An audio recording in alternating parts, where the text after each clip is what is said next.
एक सेठ जो कि बहुत दयालु थे, जो धर्म और कर्म में यकीन रखते थे। उनके पास जो भी व्यक्ति मदद मांगने आता वे उसे मना नहीं करते थे।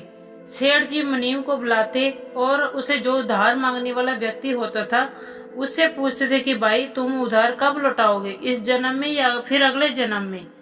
जो लोग ईमानदार होते थे वो कहते थे सेठ जी हम तो इसी जन्म में आपका कर्ज चुकता कर देंगे, और कुछ चालाक व बेईमान लोग कहते थे कि अगले जन्म में कर्जा उतारेंगे। साथ ही अपनी चालाकी पर वे मन ही मन बहुत खुश होते थे कि क्या मूर्ख सेठ है, अगले जन्म में उधार वापसी की उम्मीद लगाए बैठा है। ऐसे लोग मुनीम से पहले ही कह देते कि वो अपना कर्ज अगले जन्म में लौटाएंगे, और मुनीम भी कभी भी किसी से कुछ नहीं पूछता था। एक दिन एक चोर भी सेठ जी के पास उधार मांगने पहुंचा। उसे भी मालूम था कि सेठ अगले जन्म तक के लिए भी रकम उधार दे देता है।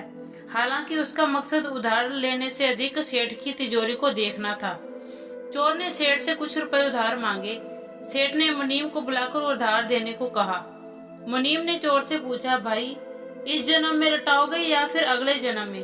चोर ने कहा, मुनीम जी मैं यह रकम आपको अगले जन्म में लौटाऊंगा। मुनीम ने तिजोरी खोलकर उसे पैसे दे दिए। चोर ने भी तिजोरी देख ली और तय कर लिया कि इस मूर्ख सेठ की तिजोरी आज रात में उड़ा दूंगा। चोर रात में ही सेठ जी के घर पहुंच गया और वहीं भैंसों के तबेले में छिपकर सेठ के सोने का इंतजार करने लगा। अचानक चोर ने सुना कि भैंस आपस में बातें कर रही हैं और वह चोर भैंसों की भाषा ठीक से समझ पा रहा है। एक भैंस ने दूसरी से पूछा, तुम तो आज ही आई हो ना बहन? दूसरी ने हाँ में जवाब दिया। साथ ही बोली, सेठ जी का पिछले जन्म का कर्ज उतारना है। और तुम कब से यहाँ हो बहन? उस बहन ने पलट के पूछा तो पहले वाली भैंस ने बताया, मुझे तो 3 साल हो गए हैं बहन, मैंने सेठ जी से कर्ज लिया था, यह कहकर कि अगले जन्म में लौटाऊंगी। सेठ से उधार लेने के बाद जब मेरी मृत्यु हो गई तो मैं भैंस बन गई और सेठ के तबेले में चली आई। अब दूध देकर उसका कर्ज उतार रही हूँ। जब तक कर्ज की रकम पूरी नहीं हो जाती तब तक यहीं रहना होगा।